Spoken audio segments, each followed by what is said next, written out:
PZU Group is the market leader, that's obvious. What is your approach toward innovation? You do it in-house, you're investing, or you're doing partnerships? Well, we're a big group, and it's like, for organizations like ours, you need to have several approaches to find new solutions, build your business, for new times. So we organize ourselves around the innovation committee, which drives innovation for the group. But it's we don't focus neither on internal or externals. We just try to find best solutions. If they come from internal sources, that's great. Our people love to innovate. But it's in some of the cases we work with partners, startups, larger companies that have interesting solutions. You have launched, I think it was last year, the Innovation Laboratory.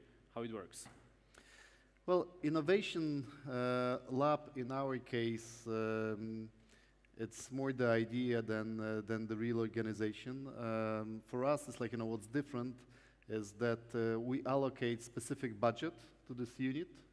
And the decision-making process is much faster. So if there is an idea from within the organization, we can quickly go through the discussion in the innovation committee and decide whether we allocate funds for this or not, who works on the idea. If we want to buy something from the market, which is interesting, it's without going through a very long procurement process as we do for other things, it's we quickly buy. And that's pretty much how that works. Of course, it's there is a fantastic team who works daily in the innovation lab, who screens the markets, identifies the opportunities, and energizes the organization around new things. Oh, you can meet those guys downstairs because they are here as well. Oh, yeah, even here right now. Yes. Yeah, continue, please. So that's pretty much how it works. It's quick decision-making process and the budget and the great team of people who work on this daily. What are the effects you expect from the lab? Did you put any bracket?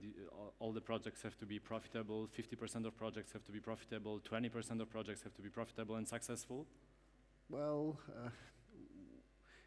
we want to test and learn. To be frank, it's we don't have experience of hundreds of projects to set exactly what our expectations are. For us, what is critical, and it's how we decide which projects to support, is there a clear business owner inside the organization who wants to do this project? Will it affect his or her business unit in the foreseeable future, yes or no? And it's how quickly we can see a larger scale for this particular topic. And that is we support. It's some of the things are a bit more riskier. Others, we pretty much know the effects will come immediately. Like, for example, in fraud detection, it's it's a huge topic in insurance. We know that we can save a lot of money in there. But it's in others, like PZU Go, we don't expect a lot of financial benefits. It's just the project that will increase safety on the roads. Yes. What is PZU Go? What is it? PZU Go is the idea that we had, that it's in Poland still over 3,000 people die annually on roads, and we as a group believe it's unacceptable. So we want to give a very simple tool to all drivers that you stick it on the windshield, and if there is an accident, which you can identify. It's a small device with beacon. It's a small device with beacon that communicates with your phone, and we can identify if there was, let's say, a sudden stop of the car with a certain strength and so on, and we try to make a proactive call to a customer. If we can't make it, we automatically send medical assistance to the place where we can find it on the map. So that's pretty much how we envisage it, because it's one of the issues that the time of reaction to the accident is critical for survival rate, and we believe that with this we can significantly reduce the number of death toll on the market. PZU Go is the project you're working on right now. There Yes. is one that already works pretty well. It's MIGAM, which is Sign Language Translation System. Yes.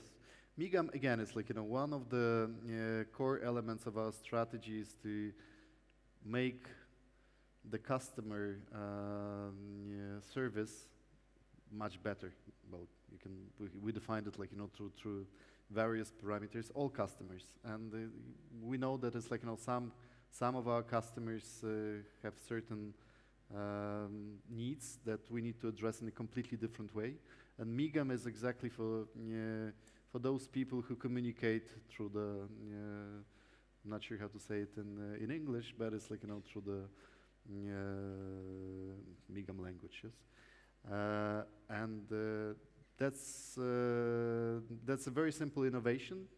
We communicate through existing technological tools. It's like, video chats, and it's like, but there is a person who can react in the language very quickly. And I'm very happy that it's like, it was noticed internationally. We just won EFMA award for this. Again, it's like, great that it's visible. In PZU, you work with large data sets, with big data. How do you change your products? How do you change your operations thanks to big data analysis? Well, in PZU, we have, if you look at the entire group, we have over 20 million customers. Only in PZU, it's over 16 million. And we collect a lot of data throughout our customers' life. And we also know a lot about changes that we see through our data. And there are various applications. One is for the insurance company, it's critical to understand risk that we take. And it can be applied in every product pretty much. What we try to do is, for example, make our life insurance much easier to sell. Traditionally, like, to buy life protection insurance is like, above certain limit, you need to go through doctor's examination and so on. And based on this, there is a price, yes, that insurance can charge based on the assessment of the health status. We try to change the model and, for example, like, assess your health based on the picture, yeah, that you can take through the smartphone and so on. Then it's much easier, much customer friendly, and pretty much you can train the model very quickly on data that we have.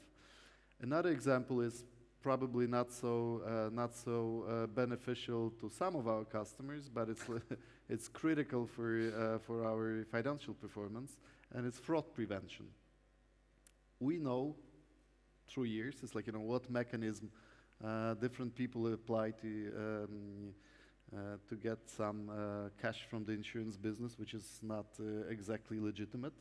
And we learned how to also train our models to identify risk of such frauds. And that's like, that's again data.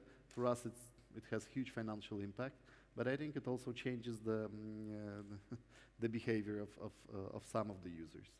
You've said that at the beginning that you're also investing in startups. So how do you invest in startups? Do you have your own VC? So far, we use a little bit, not a direct approach, so we don't buy startups, although some might claim that we already bought few, but it's like, it's not what we do. At least it's like, not to the larger scale. We have Vitello Fund, which is a fund of fund that allocates sources to the VCs that then invest in startups. We try to select such VCs that operate in the businesses which we know, and also it's like, that want to have visibility on the Polish market, just to get a little bit stronger boost for this particular chain of business, and that's how we do it at the moment. We might consider doing it directly. It's in some cases there are a couple of companies that we look at. We might do it directly. You cooperate with various startups in various fields, also in digital health. Can we talk a bit about it? In digital health, it's an extremely interesting area for us, and there are two elements that grow very quickly in digital health, and we try to participate in this growth. One is self-diagnosis. So a lot of our customers, patients, can actually identify pretty quickly what's wrong, or at least go down to the hypothesis whether it's dangerous or not, and we try to provide such a tool. We have a partner that we do it with. And the second stage of it is actually medical consultation. So telemedicine. It's again something that we do. So these are the two topics that we focus on at the moment.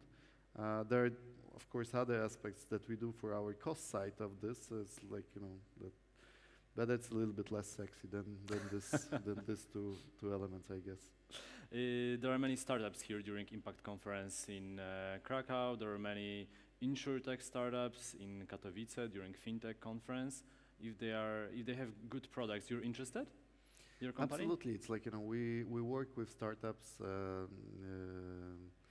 I think it's very easy to approach us with an idea.